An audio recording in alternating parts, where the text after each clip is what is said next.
Hey, welcome in, guys, to episode 5, week 5, NFL Power Podcast. Of course, I am Big Nate, aka Always Triggered, here for you. And you know what we're going to get into here. What a great week 4 in the NFL, and some movement there in the power ranking. Some big moves, some injuries, some different quarterbacks out there. So, big time stuff happening in the NFL. You know how we do, guys. Let's go ahead and get started with the basement. At number 32, you have the Texans. They can't win a single game. 31, Panthers. 30, Commanders. 29, Pittsburgh Steelers. 28, Chicago Bears. Man, their offense is just not looking very good. Indianapolis Colts, they're all over the place, but they are still in the basement there at 27. At 26, you have the Broncos. 25, Lions. 24, New England Patriots. Seattle Seahawks there at 23rd. Atlanta Falcons at 22. I actually really like what the Falcons do. I've been saying it all year. I really like how Marcus Mariota fits into that squad. And the 21 ranked team there, the New Orleans Saints, dropping 5 spots, coming down into the basement. They were in the Fringe last weekend. A 1-3 record. Not looking good there for the Saints. Of course, guys, my article where you can read every single team's blurb is in the description below. Do not hesitate if you'd like to go ahead and check that out. There's a link. It takes you right over to my Google spreadsheet there, and you can go ahead and take a peek, read through it. You can even see how I rank the teams in the conferences. So if that's something you're interested in, don't hesitate to click that link. All right, here's your Fringe, guys. At 20, you have the New York Jets moving up 9 spots, getting out of the basement. Big win for the Jets. Really like what they're doing there as well with Coach Saleh. 19, Las Vegas Raiders getting their first win of the year. Arizona Cardinals there at 18. At 17, you have the Tennessee Titans. And 16, the New York Giants. They moved up a spot there. Still a solid 3-1. How about that NFC East? 3-1, 3-1, and 4-0. I think were the Giants, Cowboys, and Eagles, respectively. Pretty insane. Look at the Jacksonville Jaguars there at 15. 14, Minnesota Vikings. 13, Cleveland Browns. 12, your Dallas Cowboys. And team 11 coming out of the top 10 is the Baltimore Ravens. That defense, that back end on that defense for the Ravens, definitely leaving a lot to be desired. They can't maintain leads because they just don't have a really good passing defense. And of course, everyone likes the top 10. Let's go ahead and jump right onto your top 10 teams heading into week 5. At number 10, San Francisco 49ers. At number 9, Cincinnati Bengals. Number 8, LA Rams. Number 7 is the Tampa Bay Buccaneers. 6, Los Angeles Chargers. 5, your Green Bay Packers. 4, Miami Dolphins, dropping down from the number 1 spot down to 4. That Tua injury, guys. I mean, I'm one of the ones who, honestly, I thought he had a concussion when he played in the Bills game. The way his head snapped back on the field and he stumbled, that's not a back injury. Anyone who thinks that was a back injury, I don't know what you're talking about. And I can see why that independent neurologist got fired there for diagnosing him or whatever he did. I guess they fired him technically for all the answers he wasn't able to provide in the interview. The investigation is still going with the NFLPA. I think they're going to find out that obviously Tua had a concussion, and then he suffered a second concussion that looked absolutely horrible on that Thursday night game against Cincinnati. So definitely hope Tua's okay. But I'm one of the ones who honestly believes that he shouldn't have been out there. I didn't say it, of course, before the game, but after seeing how he got hurt again, like a similar way, and just how bad he looked, I mean, I got a feel for the guy. And his family was there for that game in Cincinnati. It's just, to me, a very, very sad scenario there for the Dolphins. Hope he gets better. I hope he doesn't have any long-term injuries. Much respect and prayers for Tua. Number 3, your Philadelphia Eagles at 4-0. The only undefeated team in the NFL is charging up the charts here.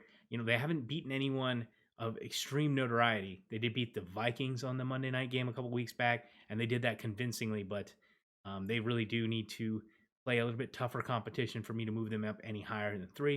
And of course, your number 2 team then, Buffalo Bills. Really, really good comeback win there against the Ravens.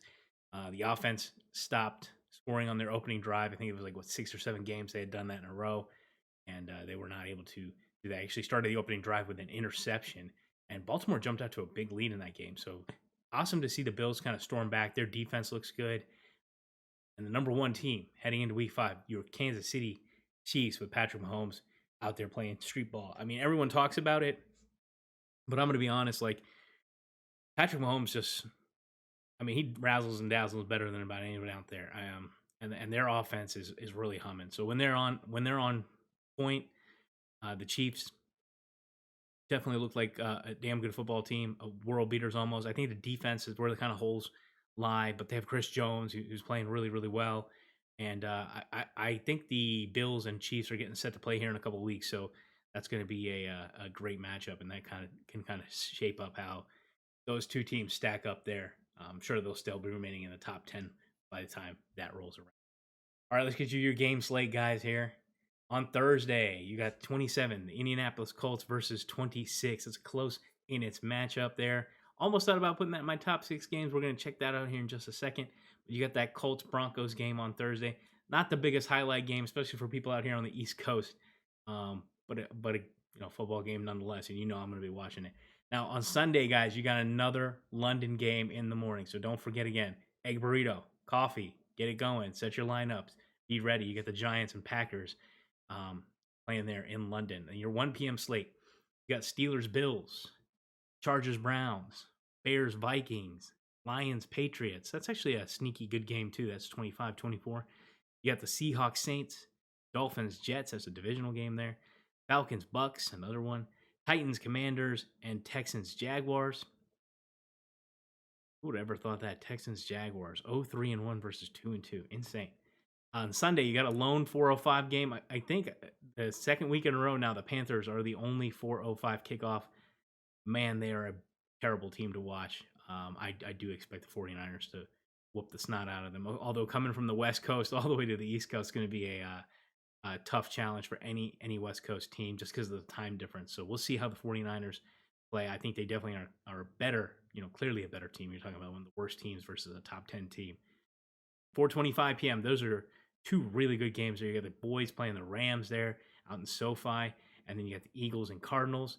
Your 8:20 game there, Sunday nighter, an AFC North showdown there. You got the Bengals and Ravens. That division's got a lot of 2-2 teams in it. And the Monday nighter is a divisional game there out there in the AFC West. You got the Raiders heading over to the Kansas City Chiefs.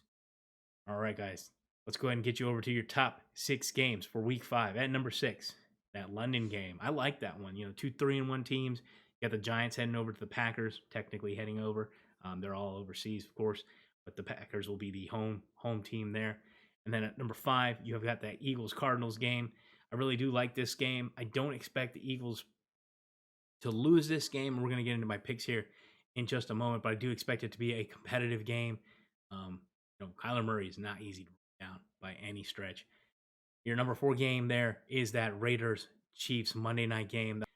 Anytime those teams face off, that's going to be a damn good football game. Number 3, Chargers and Browns. There are 2-2 teams there. Number 2, you got that Dallas Cowboys, LA Rams. That's probably going to be your America game of the week there on the 4:25 slot there on Sunday. And your number 1 game of the week, Bengals and Ravens. 2-2 versus 2-2. That's really going to show us who is the dominant team in the AFC North. And I can't wait to see who comes out on top and how that game plays out. Baltimore, like I said, that defense, a little weak on the back end. Cincinnati definitely knows how to challenge that. Cincinnati has a really good defense, but Lamar Jackson is playing out of his mind this year. And he's not an easy man to bring down either. You talk about Kyler Murray, Lamar Jackson right behind him. Not an easy guy to bring down in the NFL. And, of course, we picked those games, guys. Check this out. Last week, I went 6-0, which brings my overall record to 18-6. And you can check out my picks and even join my Pick'ems League if you click on the link that's in the description below.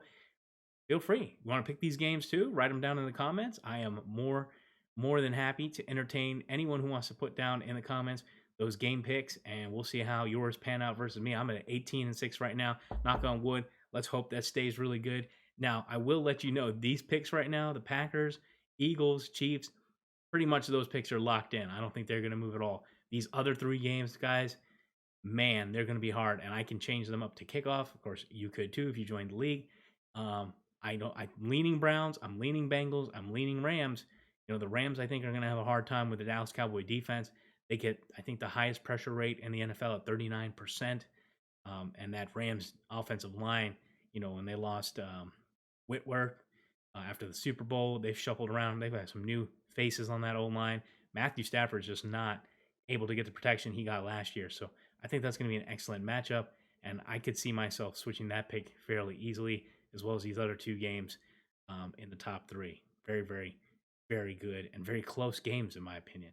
We're in for a good one. A lot of games on the game slate were a little far apart as far as strength of team, but these six, I think, definitely take the cake, and I'm going to be interested in one.